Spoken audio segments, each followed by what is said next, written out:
আসসালামু আলাইকুম ওয়া রাহমাতুল্লাহি ওয়া বারাকাতুহু। আলহামদুলিল্লাহি রাব্বিল আলামিন ওয়াসসালাতু ওয়াসসালামু আলা সাইয়্যিদিল আমবিয়াই ওয়াল মুরসালিন ওয়া আলা আলিহি ওয়া সাহবিহি আজমাইন। রব্বি ইশরাহ লি সাদরি ওয়া ইয়াসসির লি আমরি ওয়াহলুল উকদাতাম মিন লিসানি ইয়াফকাহু কওলি। আমিন ইয়া রাব্বাল আলামিন। সম্মানিত দর্শক মণ্ডলী, আপনাদের সবাইকে স্বাগত জানাচ্ছি আজকে কোরআনুল কারীমের ২৯তম পারার সংক্ষিপ্ত সারমর্মে। ৫ মিনিট সময়, চলুন সরাসরি সারমর্মে চলে যাই। কোরআনুল কারীমের ২৯তম পারা, জুজ 29, সূরা আল মুলক দিয়ে শুরু হয়ে সূরা আল মুরসালাত পর্যন্ত বিস্তৃত। এই পাড়ায় মূলত ঈমান, আখিরাত, আল্লাহর কুদরত, নবীদের দাওয়াত এবং কিয়ামতের ভয়াবহতা সম্পর্কে গভীরভাবে আলোচনা করা হয়েছে। সূরা আল মুলক আল্লাহর সার্বভৌমত্ব, ক্ষমতা, সৃষ্টির নিখুঁত বিষয় তুলে ধরা হয়েছে। আকাশ ও পৃথিবীর সৃষ্টি, জীবন মৃত্যুর পরীক্ষা সবই ঈমান যাচাইয়ের জন্য করা হয়। জাহান্নামের শাস্তি এবং জান্নাতের পুরস্কার বর্ণনা করা হয়েছে এখানে। মানুষকে চিন্তা ভাবনা করে আল্লাহকে চিনতে উৎসাহ দেওয়া হয়েছে। এরপরে রয়েছে সূরা আল কলাম। মহানবী সাল্লাল্লাহু আলাইহি ওয়াসাল্লামের চরিত্রের প্রশংসা করা হয়েছে এই সূরাতে। মিথ্যাবাদী ও অহংকারী লোকদের নিন্দা করা হয়েছে। বাগানের মালিকদের কাহিনী দ্বারা কৃপণতার পরিণাম তুলে ধরা হয়েছে। ধৈর্য ও সত্যের পথে অবিচল থাকার জন্য শিক্ষা দেওয়া হয়েছে। সূরা আল হাক্কা, কিয়ামতের বাস্তবতা, হক সম্পর্কে জোরালো বর্ণনা এখানে এসেছে। অতীত জাতিগুলির ধ্বংস, আদ, সামুদ, ফিরাউন, এগুলি উদাহরণ হিসাবে এখানে আনা হয়েছে। আমল নামা ডান হাতে পাওয়া, বাম হাতে পাওয়ার পরিণাম বর্ণনা করা হয়েছে। এরপরে রয়েছে সূরা আল মাআরিজ, কিয়ামতের ভয়াবহতা, দীর্ঘ সময়ের কথা বলা হয়েছে। মানুষের স্বভাব হচ্ছে অস্থিরতা ও লোভ, এগুলির ব্যাপারে উল্লেখ করা হয়েছে। এরপরে রয়েছে মুমিনদের গুণাবলী, যেমন নামাজ, সলাত, দান, সদাকা, আমানত রক্ষা করা ইত্যাদি বর্ণনা করা হয়েছে।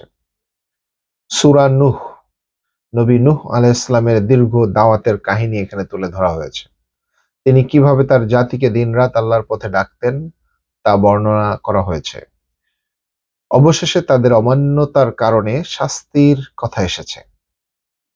এরপরে রয়েছে সূরা আল জিন। জিন জাতি কোরআন শুনে ঈমান গ্রহণ করার ঘটনা বর্ণিত হয়েছে। জিনদের মধ্যেও মুমিন ও কাফির বিষয়টি পরিষ্কার করে বলা হয়েছে এখানে। একমাত্র আল্লাহর ইবাদতের উপর জোর দেওয়া হয়েছে। সূরা আল মুজাম্মিল, নবী সাল্লাল্লাহু আলাইহি ওয়াসাল্লামকে তাহাজ্জুদ, কিয়ামুল লাইল নামাজ পড়ার জন্য নির্দেশ দেওয়া হয়েছে। কোরআন তেলাওয়াত ও ধৈর্যের গুরুত্ব তুলে ধরা হয়েছে। দাওয়াতের কঠিন দায়িত্ব পালনে প্রস্তুতি নেওয়ার শিক্ষা দেওয়া হয়েছে এখানে। এরপরে রয়েছে সূরা আল মুদ্দাসির। নবী সাল্লাল্লাহু আলাইহি ওয়াসাল্লামকে দাওয়াতের কাজ শুরু করার নির্দেশ দেওয়া হয়েছে। পরিশুদ্ধতা, আল্লাহর বরত্ব, ঘোষণা ও ধৈর্যের শিক্ষা দেওয়া হয়েছে এখানে। জাহান্নামের ভয়াবহতা এবং অস্বীকারীদের পরিণাম কি হতে পারে তা বর্ণনা দেওয়া হয়েছে এখানে।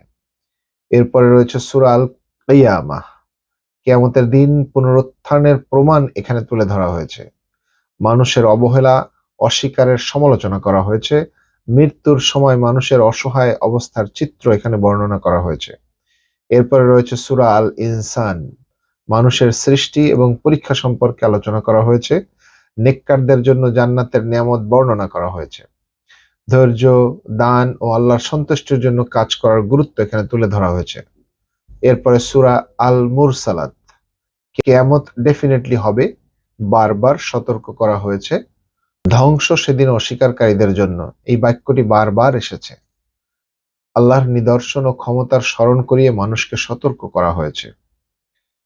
এই পাড়ার সার্বিক বার্তা কি? আল্লাহর ক্ষমতা ও সৃষ্টির নিখুঁত ব্যাপারটি এখানে তুলে ধরা হয়েছে। কিয়ামত, হিসাব ও আখিরাতের প্রতি দৃঢ় বিশ্বাস স্থাপন করতে বলা হয়েছে। ধৈর্য, নামাজ, দান ও সৎকর্মে অবিচল থাকতে বলা হয়েছে। নবীদের দাওয়াত থেকে শিক্ষা নিতে বলা হয়েছে। অহংকার, কৃপণতা, অবিশ্বাস থেকে দূরে থাকতে বলা হয়েছে।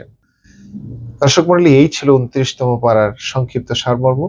৩০তম পাড়ার সারমর্ম নিয়ে আপনাদের সাথে আবার দেখা হচ্ছে। ততক্ষণ পর্যন্ত আল্লাহ রাব্বুল আলামিন আমাদের সবাইকে ভালো রাখুন, সুস্থ রাখুন, আমাদের রোজাগুলিকে কবুল করুন। আমিন ইয়া রাব্বুল আলামিন। আসসালামু আলাইকুম ওয়া রাহমাতুল্লাহি ওয়া বারাকাতুহু।